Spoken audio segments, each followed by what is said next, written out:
Hello दोस्तों, कैसे आप सभी लोग। आशा करता हूं आप सभी लोग स्वस्थ एंड मस्त होंगे और आप सभी लोग का एग्जाम की तैयारी अच्छे से चल रही होगी। आप सभी लोग के लिए मैं जो ये मिशन 5000 स्टार्ट किया हूं, इसका आज पार्ट 6 में लेकर आप लोग के सामने आया हूं। आप ये पार्ट 6 कवर करके बहुत सारा नॉलेज अपना इकट्ठा कर सकते हैं दोस्तों। ये ऐसे क्वेश्चन है, मिशन 5000 ऐसा मिशन है जिसमें आप हर तरह के एग्जाम को क्वालिफाई कर सकते हो, चाहे वो एसएससी सीजीएल का एग्जाम हो, हाई कोर्ट का एग्जाम हो, सिविल कोर्ट का एग्जाम हो, या आपके ट्रिपल सी के एग्जाम्स होते हैं। यानी हर तरह के कंप्यूटर्स के एग्जाम में इस तरह के सवाल आपसे पूछे जाते हैं दोस्तों। तो आप मन लगाकर सारे वीडियो को देखा करें। अगर आपने मेरा पुराना वीडियो नहीं देखा तो जरूर देख लें। ये सारे यूनिक क्वेश्चन आ रहे हैं, शायद ही कोई क्वेश्चन रिपीट हो रहा होगा। ये सारे यूनिक क्वेश्चन है। अगर आप इससे इन सारे वीडियो को देखते हैं तब मैं 100% कहता हूं कि धीरे धीरे आप 50 दिनों के अंदर एक ऐसे मुकाम पर पहुंच जाएंगे कि आप हर तरह के कंप्यूटर के क्वेश्चन को डील कर सकते हैं, हर तरह के कंप्यूटर के एग्जाम आप निकाल सकते हैं दोस्तों। तो बने रहिए मेरे साथ पूरे वीडियो में, अंत तक पूरा वीडियो देखिए। स्टार्ट करते हैं पार्ट 6 है आज का मिशन 5000 का पार्ट 6। चलिए देखते हैं पहला question. When did NEFT started? NEFT कब स्टार्ट किया गया था दोस्तों? आपके सामने 4 ऑप्शन दिए गए हैं, 4, 5, 6, 7, यानी 2004, 2005, 2006, 2007। एनईएफटी का फुल फॉर्म मैंने अपने पिछले वीडियो में बताया था। अगर आप लोगों ने मेरा पुराना वीडियो देखा होगा एनईएफटी का, तो उसमें आप लोगों ने जरूर एनईएफटी का फुल फॉर्म देखा होगा। जिन लोगों ने मेरा वीडियो देखा है वो कमेंट जरूर करें कि एनईएफटी का फुल फॉर्म क्या होता है, एनईएफटी का फुल फॉर्म क्या होता है। तो एनईएफटी जो स्टार्ट किया गया था दोस्तों 2005 में स्टार्ट किया गया था। इसका राइट आंसर हो जाएगा 2005, यानी option B is right answer. यानी एनईएफटी जो है आपका 2005 में स्टार्ट किया गया था। अगले सवाल पे चलते हैं दोस्तों। अगला सवाल है, when was the Umang app launched? Umang app जो होता है वो कब लॉन्च किया गया था? उमंग ऐप के बारे में पूछा जा रहा है। तो दोस्तों बहुत इंपॉर्टेंट क्वेश्चन है, अक्सर एग्जाम में ये देखा जाता है, पूछा जाता है। उमंग ऐप जो होता है आपको 26 नवंबर 2017 को लॉन्च किया गया था। 26 नवंबर 2017, यानी ऑप्शन डी आपका सही जवाब हो जाएगा। ऑप्शन डी याद रखेंगे, उमंग ऐप 26 नवंबर 2017 को लॉन्च किया गया था दोस्तों। अगले सवाल पर आते हैं। अगला सवाल है, FTP is responsible for? FTP जो होता है, एफटीपी का मतलब फाइल ट्रांसफर प्रोटोकॉल होता है। तो एफटीपी इज रिस्पॉन्सिबल किस चीज के लिए रिस्पॉन्सिबल है? इंस्टेंट मैसेजिंग के लिए, अपलोडिंग डाउनलोडिंग के लिए, ईमेल के लिए, या कोई नहीं दोस्तों? तो इसका राइट आंसर हो जाएगा दोस्तों एफटीपी जो होता है फाइल ट्रांसफर प्रोटोकॉल होता है, तो ये अपलोडिंग एंड डाउनलोडिंग के लिए रिस्पॉन्सिबल है। यानी ऑप्शन बी आपका सही राइट आंसर हो जाएगा। Option B is right answer दोस्तों। चलते हैं नेक्स्ट सवाल पे। अगला सवाल आपके स्क्रीन पर, how can we view slide show repeated continuously? हम लगातार बार बार अगर स्लाइड शो करवाना हो तो उसको कैसे देख सकते हैं, किसके माध्यम से? पहला, loop continuously until escape, repeat continuously, for loop, loop more. इसका राइट आंसर दोस्तों हो जाएगा लूप कंटिन्यूअसली अंटिल ESC। यानी आप लूप कंटिन्यूअसली बार बार देख सकते हैं अगर आप स्केप की, यानी जब तक आप स्केप की ना प्रेस करें, स्केप तक आप लूप कर सकते हैं दोस्तों। तो ऑप्शन ए आपका सही जवाब हो जाएगा। How can we view slide show repeated continuously? यानी अपने जो भी प्रेजेंटेशन बनाया है उसके स्लाइड शो को कंटिन्यू रिपीट कर सकते हैं। तो उसके लिए आपको option A is right answer. इस सवाल का जवाब होगा लूप कंटिन्यूअसली अंटिल ESC, यानी स्केप की। Option A is right answer दोस्तों। अगला सवाल है, how many layers are there in TCP/IP? ये सवाल दोस्तों शायद दूसरी बार आ गया है, यानी रिपीट हो रहा है ये सवाल पिछले वीडियो से। तो आपको पता होगा TCP/IP जो होता है, TCP/IP का फुल फॉर्म होता है ट्रांसमिशन कंट्रोल प्रोटोकॉल, IP का मतलब इंटरनेट प्रोटोकॉल। तो इसके कितने लेयर होते हैं? How many layers are there in TCP/IP? तो TCP/IP के जो लेयर होते हैं दोस्तों 5 होते हैं। तो ऑप्शन डी आपका सही जवाब हो जाएगा। 5 लेयर होते हैं TCP/IP के, याद रखिएगा दोस्तों, 5 लेयर। अगला सवाल, which of the following option change the fill colour of an object back to their default colour? कह रहा है कि इनमें से कौन सा सही विकल्प है किसी वस्तु के फिल कलर, यानी वस्तु में फिल कलर भरने के लिए वापस उसके डिफॉल्ट कलर में बदल देता है। यानी अगर आप किसी भी वस्तु में कोई कलर फिल करते हो तो उसका जो ऑब्जेक्ट कलर होता है फिर डिफॉल्ट कलर में बदल जाता है। तो option A fill colour, option B automatic, option C template, option D pattern. इसका राइट आंसर क्या हो जाएगा दोस्तों, मुझे बता दो। कहने का मतलब है कि अगर आप कोई भी ऑप्शन चूज करते हो, किसी भी शेप है या कोई भी ऑब्जेक्ट है, उसका कलर फिल करते हो, तो ऑटोमेटिक वो कौन से कलर में बदल जाता है, ऑटोमेटिक कौन सा उसका कलर होता है। तो इसका राइट आंसर हो जाएगा दोस्तों ऑटोमेटिक। बाय डिफॉल्ट कलर क्या होता है आपका, ऑटोमेटिक होता है दोस्तों। तो ऑप्शन बी आपका सही जवाब हो जाएगा, option B is right answer. याद रखेंगे, automatic colour by default colour होता है। अगला, what are the symbol used to identity items in a list. कह रहा है कि इसमें से कौन सा वो आइटम का समूह है, लिस्ट है, जो सिंबल आइडेंटिफाई करता है, यानी आइटमों की पहचान के लिए कोई विशेष चिन्ह की पहचान किया जाता है। व्हाट आर द सिंबल्स, वो सिंबल कौन सा है use to identity items in a list, items को आइडेंटिटी करने के लिए यूज किया जाता है। इस राइट ऑप्शन हो जाएगा क्या दोस्तों, ऑप्शन दिया है ग्राफिक्स, आइकन, मार्क्स, बुलेट। तो सही आंसर हो जाएगा आपको दोस्तों bullet, option D. Option D का यूज किया जाता है, यानी what are the symbol use to identity item items in a list, किसी भी लिस्ट के आइटम्स को आइडेंटिफाई करने के लिए हम लोग जो सिंबल यूज करते हैं उसको क्या कहते हैं, बुलेट्स कहते हैं। तो ऑप्शन डी आपका सही जवाब हो जाएगा, option D is right answer दोस्तों। अगला सवाल दोस्तों, अगला सवाल है द इंटरनेट इज, इंटरनेट क्या है दोस्तों, इंटरनेट क्या है, सिस्टम ऑफ वेबसाइट है, सॉफ्टवेयर बंडल है, इंटरकनेक्टेड नेटवर्क्स है, या फिर वेब पेजेज है दोस्तों। तो इंटरनेट जो होता है दोस्तों इंटरकनेक्टेड नेटवर्क्स होता है, इंटरकनेक्टेड नेटवर्क्स होता है, इसलिए राइट आंसर इसका हो जाएगा option C. Option C is right answer. Internet क्या है, सॉफ्टवेयर ऑफ वेबसाइट नहीं है, सॉफ्टवेयर बंडल्स नहीं है, इंटरकनेक्टेड नेटवर्क्स है, यानी आपस में जुड़े नेटवर्कों का समूह है एक internet network, network of network भी इसको बोलते हैं। तो option C is right answer, इसका ऑप्शन सी आपका सही जवाब हो जाएगा। अगला सवाल आपके स्क्रीन पर, divided by zero error is, अगर आप डिवाइड करते हो जीरो को तो एरर क्या आएगा दोस्तों, शून्य से भाग दें तो क्या एरर आएगा, अगर आप किसी भी शून्य से किसी को भाग देते हो तो एरर क्या आएगा दोस्तों, पहला एरर लिखा हुआ आएगा, दूसरा equal to div space error आएगा, ऑप्शन सी div/0 आएगा, या ऑप्शन डी #div/0 और एक्सप्लेनेशन मार्क आएगा। तो इसका राइट आंसर हो जाएगा दोस्तों, अगर आप डिवाइडेड बाय जीरो करते हो तो इसका एरर मैसेज जो आता है वो आता है option D #div/0 exclamation mark. इसका राइट आंसर हो जाएगा ऑप्शन डी दोस्तों। आप आंसर नीचे देख सकते हो, नीचे मैंने लिखा हुआ है ऑप्शन डी। तो राइट आंसर हो जाएगा इसका ऑप्शन डी। अगले सवाल पे चलते हैं, who can use USSD without use which of the following.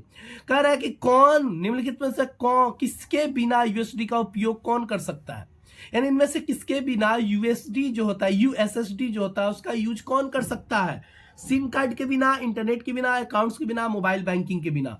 तो राइट आंसर हो जाएगा दोस्तों इंटरनेट, इंटरनेट के बिना यूएसएसडी का यूज किया जा सकता है। तो who can use USSD without which of the following, यानी कौन यूएसएसडी का यूज बिना इंटरनेट के कर सकता है, इनमें से किसके बिना नहीं कर सकता है। तो राइट आंसर हो जाएगा ऑप्शन बी, ऑप्शन बी यानी इंटरनेट, इंटरनेट के बिना दोस्तों। अगले सवाल पे चलते हैं। अगला सवाल है, where to store crypto currency. Crypto currency को कहां स्टोर किया जाता है, क्रिप्टो करेंसी को स्टोर कहां करेंगे, ई वॉलेट में, क्रिप्टो वॉलेट में, बैंक अकाउंट में, नॉन में। तो दोस्तों इसको हम लोग ई वॉलेट में स्टोर करते हैं। क्रिप्टो करेंसी जो होता है कि इलेक्ट्रॉनिक वॉलेट में स्टोर होने वाला करेंसी है। तो इसका ऑप्शन देंगे option A. Option A is right answer, e wallet. E wallet आपका सही जवाब हो जाएगा ऑप्शन ए। अगले सवाल पे चलते हैं दोस्तों। अगला सवाल है, due to which property can a computer function without tiredness. कह रहा है कि कंप्यूटर किसी गुण के कारण, किसी भी एक एडवांटेज का दो बिना थके कार्य कर सकता है। नहीं, इनमें से कौन सी एक उसका एडवांटेज है जिसके माध्यम से कंप्यूटर बिना थके काम करता है, टायर्डनेस, बिना थके काम कर लेता है। नहीं, उसके फंक्शंस कह सकते हैं आप, यानी कंप्यूटर की कौन से वो फंक्शन है जो विदाउट टायर्ड, उसको ही प्रॉपर्टीज कहा जाता है ना, उसको काम करता है। तो इसका राइट आंसर हो जाएगा दोस्तों ऑप्शन बी, डिलीजेंस। डिलीजेंस होता है जिसको परिश्रम हम लोग कहते हैं या फिर मेहनती भी कहा जाता है। तो कंप्यूटर के एडवांटेज या कंप्यूटर के फंक्शन में डिलीजेंस शामिल होता है, जिसके माध्यम से वो क्या कहता है, हम लोग कहते हैं कि कंप्यूटर थकता नहीं है, कंप्यूटर बोरियत फील नहीं करता है, कंप्यूटर कभी बीमार नहीं पड़ता है। तो राइट आंसर हो जाएगा दोस्तों option B. Option B is right answer. याद रखिएगा, सारे इंपॉर्टेंट सवाल है। What is the full form of URI in DigiLocker. DigiLocker में URI का पूरा नाम क्या होता है, डिजी लॉकर में URI का पूरा नेम होता है दोस्तों uniform resource identifier. Option A आपका सही जवाब हो जाएगा। ऑप्शन ए आपका सही जवाब है। यूआरआई का फुल फॉर्म होता है, डिजी लॉकर में यूआरआई का फुल फॉर्म होता है uniform resource identifier. Full form याद रखेंगे दोस्तों, बहुत ज्यादा सवाल फुल फॉर्म से आते हैं और शॉर्टकट की से बहुत ज्यादा सवाल आते हैं। तो दो चीज जरूर आप तैयार करके रखिएगा, अपना फुल फॉर्म याद रखिएगा और शॉर्टकट की जरूर याद रखिएगा दोस्तों। हर तरह के एग्जाम के लिए मैं कह रहा हूं, ये दो चीज जरूर से जरूर सवाल में आता है। अगला सवाल, encryption technique improved a network is. जो इनक्रिप्शन टेक्निक जो होता है एक नेटवर्क किस तरह का सुधार करता है, यानी जो इंक्रिप्शन टेक्निक होता है किस तरह के नेटवर्क को इंप्रूव करता है, परफॉर्मेंस को, रिलायबिलिटी को, सिक्योरिटी को, लॉन्गेविलिटी को। तो इसका ऑप्शन हो जाएगा दोस्तों सिक्योरिटी को। इंक्रिप्शन जो होता है सिक्योरिटी से रिलेटेड ऑप्शन है, तो इंक्रिप्शन टेक्नोलॉजी होता है जो हमारे नेटवर्क के सिक्योरिटी को इंप्रूव करने के लिए होता है। तो ऑप्शन याद रखिएगा, जहां पर इंक्रिप्शन शब्द का यूज होता है वहां सिक्योरिटी शब्द का ही यूज होता है। तो ऑप्शन सी आपका राइट आंसर हो जाएगा इसका, option C is right answer. अगला सवाल, by using which sub menu LibreOffice accept the donation. कह रहा है कि लिब्रा ऑफिस में कौन से मेनू से डोनेशन को एक्सेप्ट किया जाता है, यानी किस सब मेनू का उपयोग करके आप डोनेशन एक्सेप्ट कर सकते हैं। तो इसका राइट आंसर हो जाएगा दोस्तों donate to LibreOffice. Donate to LibreOffice option है आपका सही जवाब है। याद रखिएगा, ट्रांसफर टू लिब्रा ऑफिस नहीं, गिफ्ट टू लिब्रा ऑफिस नहीं, हेल्प टू लिब्रा ऑफिस नहीं, इसका राइट आंसर हो जाएगा डोनेट टू लिब्रा ऑफिस। यानी by using which sub menu LibreOffice accept the donation. तो किस सब मेनू का यूज करके लिब्रा ऑफिस डोनेशन एक्सेप्ट करता है, तो डोनेट टू लिब्रा ऑफिस। याद रखेंगे, option A is right answer दोस्तों। अगला सवाल, what is used for the line above the text. कह रहा है कि लाइन अबव द टेक्स्ट किसका यूज हम लोग करते हैं, क्या कहते हैं, टेक्स्ट के ऊपर एक लाइन खींचने के लिए। याद रखिए, अपर लाइन का, अंडर लाइन का, टॉप लाइन का, ओवर लाइन का। यानी कह रहा है what is used for the line above the text. अपने टेक्स्ट के ऊपर अगर आपको लाइन खींचना है तो आप किसका यूज करेंगे, अपर लाइन का, अंडर लाइन का, टॉप लाइन का, ओवर लाइन का। तो दोस्तों टेक्स्ट के ऊपर लाइन खींचना है तो ओवर लाइन का यूज हम लोग करेंगे। टेक्स्ट के नीचे लाइन खींचना होता तो अंडर लाइन करते हैं उसे हम लोग। तो इसका राइट आंसर हो जाएगा ओवर लाइन, यानी ऑप्शन डी। ऑप्शन डी याद रखिएगा, एबॉव द टेक्स्ट बोला है, एबॉव द टेक्स्ट लाइन आपको क्लिक करना है, यूज करना है तो ओवर लाइन, और अगर टेक्स्ट के नीचे यानी बिलो द लाइन बोलता तो अंडर लाइन का ऑप्शन हम लोग यूज करते हैं। तो ऑप्शन डी आपका सही जवाब हो जाएगा दोस्तों, option D is right answer. अगला, network failure is primary is a dash issue. जो नेटवर्क फेलुअर होता है मुख्य रूप से किस समस्या के कारण होता है, यानी जो नेटवर्क फेलुअर है इनमें से कौन से समस्याओं के कारण होता है, कौन से इशू के कारण होता है, परफॉर्मेंस, रिलायबिलिटी, सिक्योरिटी, नॉन। तो दोस्तों ये होता है रिलायबिलिटी के कारण। जो network failure is primary issue reliability, यानी ऑप्शन इसका सही हो जाएगा ऑप्शन बी, रिलायबिलिटी के कारण होता है। तो ऑप्शन बी याद रखेंगे, जो भी नेटवर्क फेलुअर होते हैं उसमें पहला जो इशू होता है यानी जो प्राथमिकता, जो मुख्य कारण होता है, समस्या होता है, वो रिलायबिलिटी का होता है। तो याद रखेंगे विश्वसनीयता, रिलायबिलिटी का मतलब होता है विश्वसनीयता, यानी option B is right answer दोस्तों। अगला, what will be the value of quotient 5,2। Quotient 5,2 का मान क्या होगा दोस्तों, यानी मैंने ये पिछले वीडियो में भी आपको बताया था। कोशिएंट क्या करता है, कोशिएंट डिवाइड करके काम करता है दोस्तों, यानी डिवाइड करता है, भागफल आपको रिटर्न करता है। तो अगर कोशिएंट का यूज करते हैं, 5,2 लिखा हुआ है, यानी 5 में 2 से आपको भाग दिया जाएगा। तो 5 में अगर मैं 2 का भाग दूंगा तो मेरा कोशिएंट यानी टोटल डिविडेंड वैल्यू आएगा 2.5। लेकिन याद रखिए कोशिएंट क्या करता है, सिर्फ इंटीजर पार्ट रिटर्न करता है, यानी जब आप डिवाइड करते हो तो जो डिविजल वैल्यू आता है, जो डिवाइडेड वैल्यू आता है, यानी 2.5 जब आता है तो 2.5 रिटर्न नहीं करेगा, उसका इंटीजर वैल्यू, यानी 2.5 का इंटीजर वैल्यू क्या होगा 2। तो सिर्फ आपका आंसर आएगा 2 दोस्तों। याद रखिएगा कोशिएंट जो होता है सिर्फ इंटीजर वैल्यू रिटर्न करता है, जो भी डिवाइडेड होते हैं, डिविडेड वैल्यू जो आएगा उसका इंटीजर पार्ट रिटर्न करेगा। जैसे 5 में 2 का हम लोग डिवाइड किए तो आंसर क्या आएगा 2.5 आएगा, 2.5 आएगा। तो 2.5 में इंटीजर वैल्यू क्या है, तो 2 इंटीजर वैल्यू है, 0.5 डेसिमल वैल्यू है, तो इंटीजर वैल्यू को रिटर्न करेगा, यानी ऑप्शन ए आपका सही जवाब हो जाएगा, ऑप्शन यानी 2।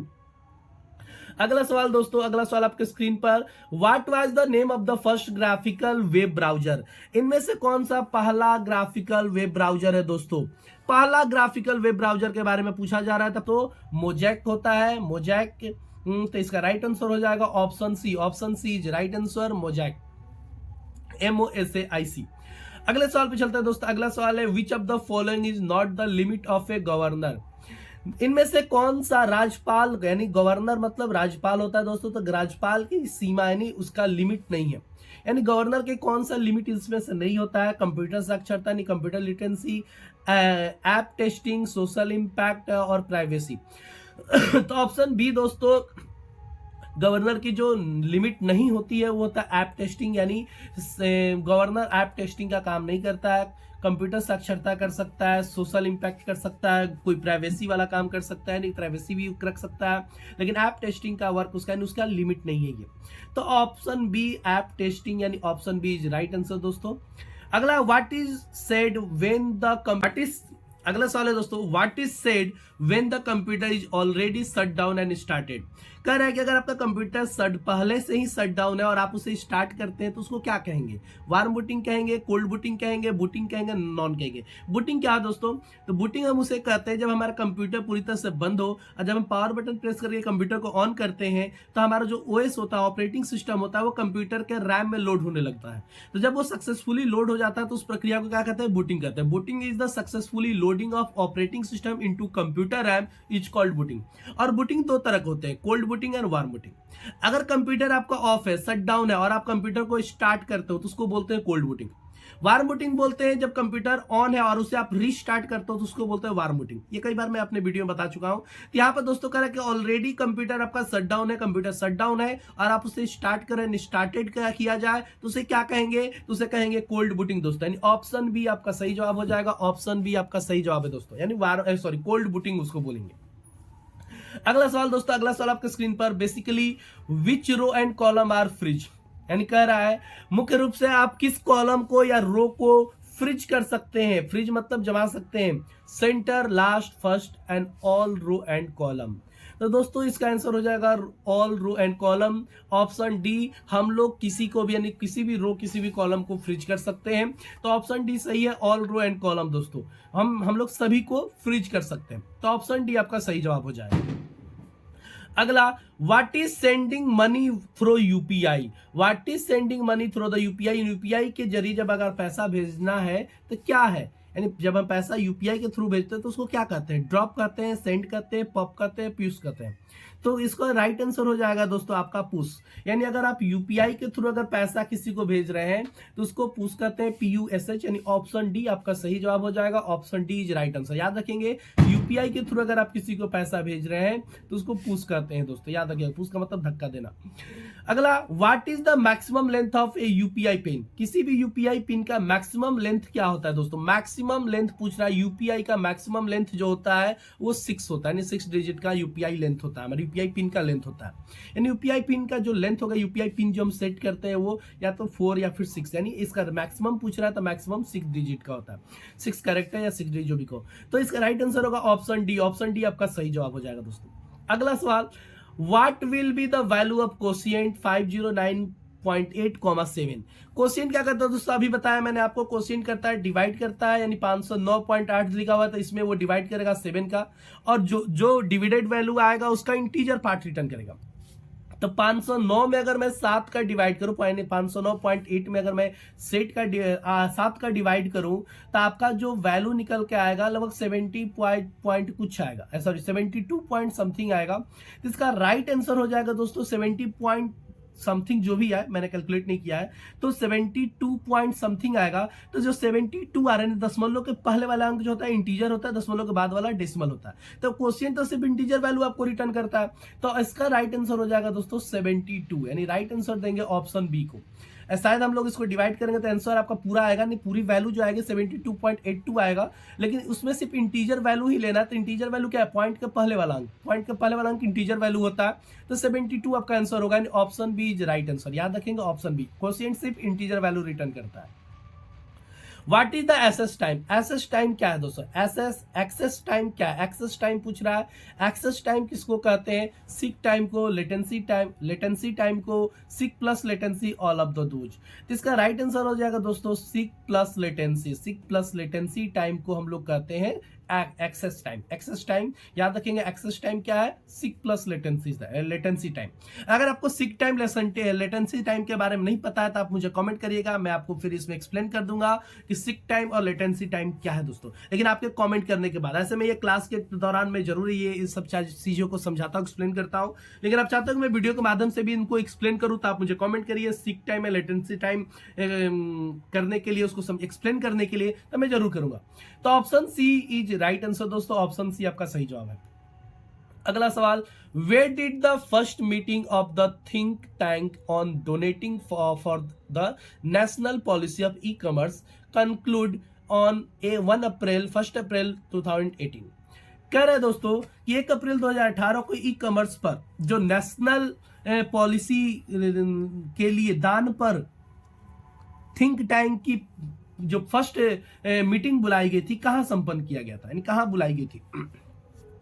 इसका सवाल का मतलब हुआ दोस्तों, where did the first meeting, यानी वो पहला मीटिंग कहां किया गया था थिंक टैंक पर डोनेटिंग के लिए फॉर द नेशनल पॉलिसी, राष्ट्रीय जो पॉलिसी होती है उसके ऊपर तहत e commerce concluding on 1 April 2018। यानी वो मीटिंग कहां बुलाई गई थी, थिंक टैंक डोनेटिंग के लिए नेशनल रणनीति के अनुसार। इसका राइट आंसर हो जाएगा दोस्तों आपका नई दिल्ली पे में मीटिंग की गई थी 1 अप्रैल 2018 को, तो ऑप्शन बी आपका सही जवाब है दोस्तों। अगला, विच of the following is not a type of operating system, इनमें से कौन सा ऑपरेटिंग सिस्टम का टाइप नहीं है। तो ऑपरेटिंग सिस्टम मतलब दोस्तों आपका विंडो क्या एक ऑपरेटिंग सिस्टम है, तो विंडोज 7 एक ऑपरेटिंग सिस्टम सही है, विंडोज का एक वर्जन है 7, 8 भी वर्जन है, एक्सपी भी वर्जन, लेकिन 97 कोई दोस्तों वर्जन नहीं आया था। एक्सपी यानी विंडो का कोई भी 97 का वर्जन नहीं आया था।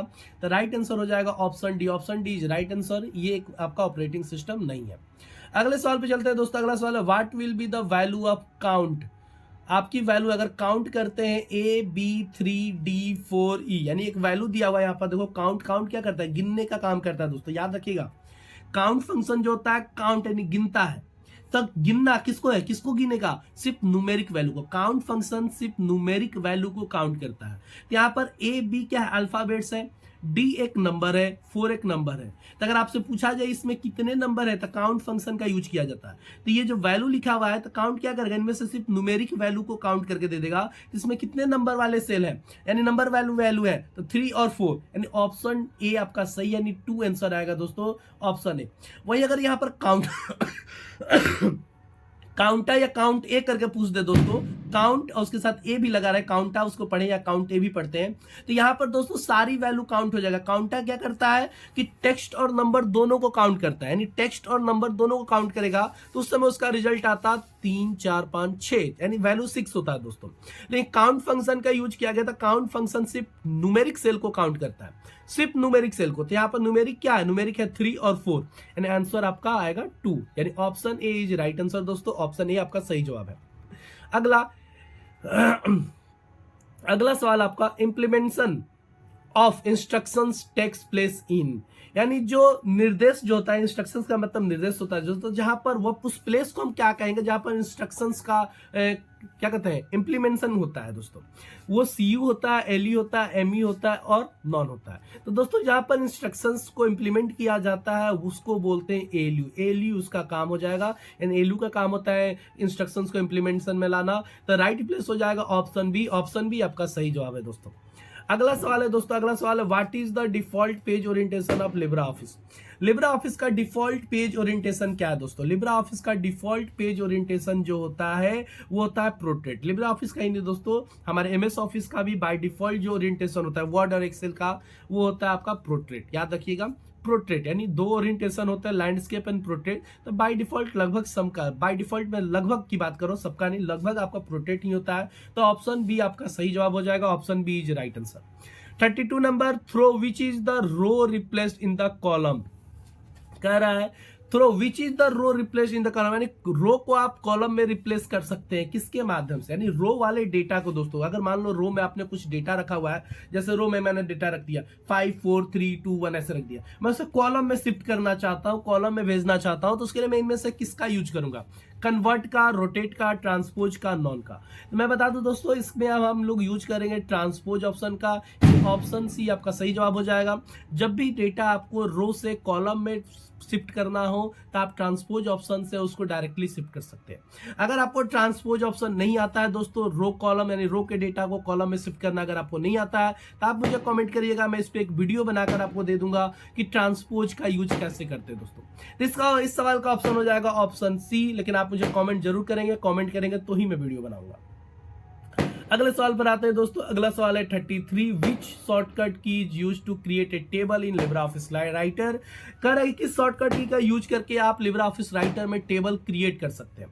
तो लिब्रियोफिस राइटर में टेबल क्रिएट करने के लिए जो हम लोग शॉर्टकट की यूज करेंगे दोस्तों होगा कंट्रोल F12। कंट्रोल F12 के माध्यम से हम लोग लिब्रियोफिस में टेबल क्रिएट कर सकते हैं। तो राइट आंसर हो जाएगा दोस्तों ऑप्शन ए। ऑप्शन ए आपका सही जवाब है, option A is right answer. अगले सवाल पे चलते हैं दोस्तों। अगला सवाल है आपके स्क्रीन पर, which of the following process is use to bring background process to the foreground. कह रहा है कि इनमें से कौन सा प्रोसेस होता है is use to bring background process to the foreground, यानी बैकग्राउंड प्रोसेस को फोरग्राउंड में कन्वर्ट करने के लिए। Background, foreground, BG, FG। तो दोस्तों इसका राइट आंसर हो जाएगा FG। FG होता है वो process which of the following process is use to bring background process to the foreground, यानी बैकग्राउंड को फोरग्राउंड में करना, फोरग्राउंड को बैकग्राउंड में करने को प्रोसेस को हम लोग क्या कहते हैं FG। यानी ऑप्शन हो जाएगा दोस्तों ऑप्शन डी। ऑप्शन डी आपका सही जवाब हो जाएगा, याद रखिएगा इस सवाल को। अगला है, what is the shortcut key for bolding a text in LibreOffice Writer. Bold करने का शॉर्टकट की क्या है दोस्तों? बोल्ड करने का शॉर्टकट की आपसे पूछा जा रहा है। तो बोल्ड करने का, यानी Boulding a text in LibreOffice writer. LibreOffice writer में बोल्डिंग करने का जो शॉर्टकट की होता है वो होता है कंट्रोल B। टेक्स्ट को बोल्ड करने का जो शॉर्टकट की होता है कंट्रोल B। तो कंट्रोल B यानी option C is right answer. यहाँ गलती से भी हो गया। सेव करने का कंट्रोल S होता है, बोल्ड करने का कंट्रोल B ही होता है। तो option C is right answer हो जाएगा दोस्तों। ऑप्शन सी आपका सही जवाब है। 36 आपका number question, by whom was the punch card discovered. Punch card की खोज किसने किया था दोस्तों? पंच कार्ड किसने इन्वेंट किया था? तो पंच कार्ड जो इन्वेंट किया था उसका नाम हो जाएगा हरमैन होलेरिथ। ठीक है, हरमैन होलेरिथ। और ऑप्शन सी आपका सही जवाब हो जाएगा। पंच कार्ड जो डिस्कवर्ड किए थे, अभी बनाए थे, उनका नाम होगा Herman Hollerith. Option C is right answer दोस्तों। ऑप्शन सी आपका सही जवाब है। अगला सवाल है, how many digits in IFC code. IFSC code में कितने डिजिट्स होते हैं दोस्तों? तो IFSC कोड में होते हैं 11 डिजिट्स। याद रखेंगे IFSC का कोड का जो डिजिट्स होता है वो 11 डिजिट्स होता है। तो इसका राइट आंसर हो जाएगा ऑप्शन ए। ऑप्शन ए आपका सही जवाब है दोस्तों। अगर IFSC कोड का अगर आपको फुल फॉर्म पता है तो मुझे कमेंट जरूर करें दोस्तों कि IFSC का फुल फॉर्म क्या होता है, क्योंकि आप लोग अगर मेरा वीडियो देखते होगे तो ये सवाल आप मुझे जरूर कमेंट करोगे दोस्तों। अगले सवाल पे आते हैं दोस्तों। अगला सवाल है, what is the shortcut key to break a page. Page break करने का शॉर्टकट की क्या होता है? पेज ब्रेक का मतलब होता है अपने पेज भाग को दो भागों में बांट देना दोस्तों, यानी आपका जो मैटर है वो नेक्स्ट पेज पे शिफ्ट हो जाएगा। अगर कोई मैटर नहीं है तो वो पेज ब्लैंक वहां पर आ जाएगा। तो पेज को तोड़ना, ब्रेक का मतलब तोड़ना। तो पेज ब्रेक करने का शॉर्टकट की जो होता है दोस्तों वो होता है आपका ऑप्शन ए, यानी कंट्रोल+इंटर। कंट्रोल+इंटर आपका सही जवाब हो जाएगा। तो option A is right answer. Control enter होता है पेज ब्रेक का शॉर्टकट की। अगले सवाल पे चलते हैं, कंट्रोल+F2 शॉर्टकट की used for. Control F2 shortcut किसके लिए यूज होता है दोस्तों? तो कंट्रोल F2 शॉर्टकट की होता है फंक्शन विजार्ड के लिए दोस्तों। फंक्शन विजार्ड के लिए होता है इसका यूज। तो control F2 shortcut is used for function wizard, यानी ऑप्शन ए आपका राइट आंसर है। Option A is right answer. अगले सवाल पे चलते हैं, Umang app is available in how many language. Umang app जो होता है कितने लैंग्वेज में अवेलेबल है, उपलब्ध है दोस्तों? इसका राइट आंसर हो जाएगा दोस्तों 13 लैंग्वेज। उमंग ऐप जो है वो लगभग 13 भाषाओं में डेवलप किया गया है। इसका राइट आंसर हो जाएगा ऑप्शन डी। ऑप्शन डी आपका सही जवाब है। अगले सवाल पे चलते हैं दोस्तों। 41 number question, LibreOffice impress presentation has a default template. यानी लिब्रा ऑफिस इम्प्रेस जो होता है उसका प्रेजेंटेशन जो होता है उसका डिफॉल्ट टेम्पलेट क्या है। यानी लिब्रा ऑफिस इम्प्रेस प्रेजेंटेशन जो है एक डिफॉल्ट टेम्पलेट होता है। किस चीज का टेम्पलेट होता है? Image only, content only, title only, title and content. तो दोस्तों लिब्रा ऑफिस इम्प्रेस प्रेजेंटेशन जो होता है उसका जो डिफॉल्ट टेम्पलेट होता है वो टाइटल एंड कंटेंट का होता है। तो ऑप्शन डी आपका सही जवाब है। लिब्रा ऑफिस इम्प्रेस प्रेजेंटेशन है जो डिफॉल्ट टेम्पलेट, जिसका राइट आंसर हो जाएगा title and content. Option D is right answer, title and content. अगले सवाल पर what does demat account, demat account, demat account का अर्थ क्या है दोस्तों? डीमेट मीन्स क्या होता है? डीमेट मीन्स का मतलब होता है दोस्तों account where share can be kept.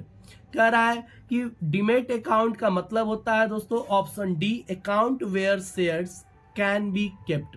यानी खाता जहां शेयर रखे जा सकते हैं, खाता में जहां भी आप शेयर अपने शेयर को जिस खाते में रखते हैं उसको बोलते हैं डीमेट अकाउंट। तो डीमेट अकाउंट का ऑप्शन हो जाएगा ऑप्शन डी आपका सही जवाब। तो डीमेट अकाउंट किसको बोलते हैं? जहां पर आप अपने शेयर को रखते हो दोस्तों, जिस अकाउंट में रखते हो। तो ऑप्शन डी आपका सही जवाब है। Option D is right answer. Which is the first AI programming language? AI programming language, पहला AI प्रोग्रामिंग लैंग्वेज क्या है दोस्तों? तो पहला AI प्रोग्रामिंग लैंग्वेज जो होता है वो LISP होता है। LISP याद रखिएगा। फर्स्ट AI प्रोग्रामिंग लैंग्वेज जो है, AI का मतलब आर्टिफिशियल इंटेलिजेंट होता है। तो आर्टिफिशियल इंटेलिजेंट जो पहला प्रोग्रामिंग लैंग्वेज है वो है LISP दोस्तों। तो LISP का आप कमेंट जरूर मुझे करिएगा। देखते हैं यहाँ तक मेरा वीडियो किन लोगों ने वॉच किया है। तो आप LISP का कमेंट करेंगे। अगर आपको नहीं भी आएगा तो आप कमेंट करिएगा, मैं आपको कमेंट के माध्यम से इसमें रिप्लाई कर दूंगा कि LISP का फुल फॉर्म क्या होता है। तो option B is right answer दोस्तों। ऑप्शन बी आपका सही जवाब है। अगला, which are the operations performed by RAM? RAM के माध्यम से कौन सा ऑपरेशन परफॉर्म किया जाता है? तो रैम के माध्यम से जो ऑपरेशन परफॉर्म होता है दोस्तों वो रीड एंड राइट का होता है। तो option B is right answer. इसका राइट आंसर हो जाएगा दोस्तों option B, read and write. यानी जो रैम का काम होता है, रीड एंड राइट दोनों मेमोरी होता है, रीड एंड राइट दोनों का काम करता है। तो राइट आंसर हो जाएगा option B. Option B is right answer. अगले सवाल पे चलते हैं दोस्तों। Defined by master handout, defined by master handout, master handout किसके द्वारा परिभाषित है? मास्टर हेड आउट जो होता है दोस्तों किसके द्वारा परिभाषित है? आपके सामने चार ऑप्शन दिए गए हैं, चार ऑप्शन में से इसका राइट आंसर क्या हो जाएगा? आप मुझे कमेंट करें। तो इसका राइट आंसर में दोस्तों हो जाएगा लेआउट ऑफ हैंडआउट। यानी लेआउट ऑफ हैंडआउट के द्वारा इसको क्या किया गया? डिफाइन किया गया। मास्टर हैंडआउट को किसको डिफाइन किया जाता है? कैसे डिफाइन किया जाता है? तो लेआउट ऑफ हैंडआउट्स। यानी हैंडआउट का लेआउट, ये क्या गलत है? पावर पॉइंट का सवाल है। हैंडआउट्स होते हैं तो मास्टर हैंडआउट्स कैसे डिफाइन करेंगे? तो layout of handout, layout of handout. Option B आपका सही जवाब हो जाएगा। ऑप्शन बी आपका सही जवाब है। What is the full form of IMEI? IMEI का फुल फॉर्म क्या होता है दोस्तों? IMEI का फुल फॉर्म आपका क्या होता है? आप मुझे कमेंट करें। तो IMEI का फुल फॉर्म होता है दोस्तों आपका ऑप्शन बी, ऑप्शन बी यानी इंटरनेशनल मोबाइल इक्विपमेंट आइडेंटिटी। ये मैंने पिछली वीडियो में भी बताया था आपको कि IMEI का फुल फॉर्म हो जाएगा नेशनल मोबाइल इक्विपमेंट आइडेंटिटी। यानी ऑप्शन सी आपका सही जवाब हो जाएगा। Option C is right answer, sorry option B is right answer, international mobile equipment identity. Option B आपका सही जवाब है दोस्तों। अगला सवाल, how many bits in IPv6? IPv6 में कितने बीट होते हैं? IPv6 जो होता है अक्सर सवाल में पूछा जाता है IPv6 में कितने बीट होते हैं दोस्तों? तो IPv6 में 128 बीट होते हैं। यानी option C is right answer. इस क्वेश्चन को VVI मान के चलिएगा, लगभग हर एग्जाम में पूछ देता है। IPv6 या IPv4 पूछ देता है। तो IPv6 में जो बीट्स होते हैं वो आपको 128 होते हैं और IPv4 में 64 बीट होते हैं। याद रखिएगा दोस्तों। अगले सवाल पे चलते हैं। अगला सवाल है विच of the following zoom Libra office is black?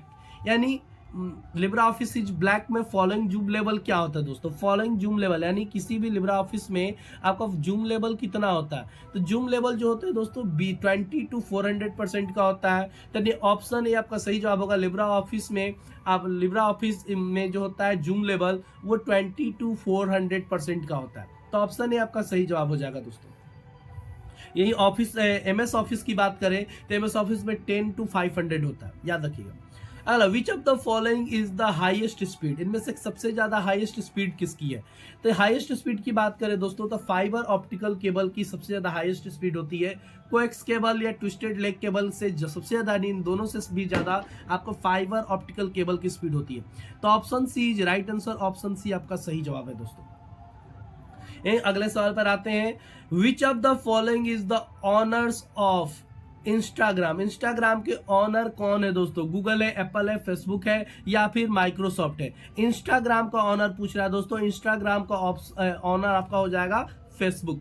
Instagram के ऑनर है फेसबुक, यानी option C is right answer. याद रखेंगे दोस्तों, ऑप्शन सी आपका सही जवाब हो जाएगा दोस्तों। तो दोस्तों आज भी लगभग 40 मिनट का ये वीडियो बन चुका है, तो मैं सिर्फ 50 क्वेश्चन ही डील कर रहा हूं।